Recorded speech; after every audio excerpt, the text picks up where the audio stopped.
As Christians, we have to realize that every single one of us is a Pharisee. At the core, we do everything for ourselves. We're so transactional. And when we don't get what we want, we get mad at God and pout. But this very truth is going to keep us close and reliant on God's grace and fixing our eyes on Jesus and ultimately allowing us to share this truth, allowing us to share this gospel with other people because we realize at the core, we're all the same. We're bound for hell and in need of a savior. And that savior is Jesus. But you can't be saved until you realize that you need saving. So if you don't accept this truth, you're going to actually turn into a real Pharisee. The most dangerous place to be in is thinking that you're doing fine. The people that thought they loved God the most, honored God the most, and did everything right were the people that killed Jesus. Yet the sinners, the tax collectors, the woman caught in the act of adultery, the prostitutes, the people that were looked at as the epitome of evil in society were the people that God showed the most love, the most mercy, the most grace to. Why? Not because they did anything right, but because they realized they couldn't do anything right, and that was the very thing that gave them power.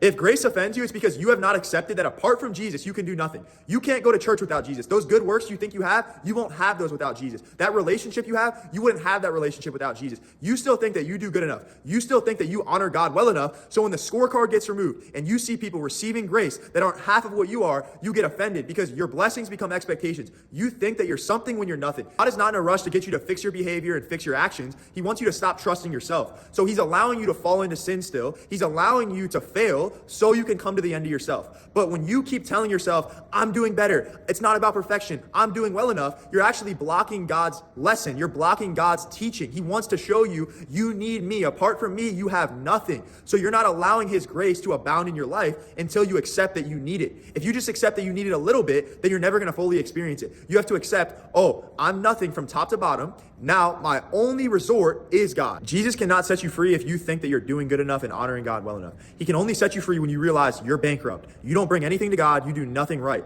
That's the heart posture. That's the place where you're going to level up because you're no longer relying on yourself. You're relying on Jesus. And the byproduct of that is going to be a change in your actions.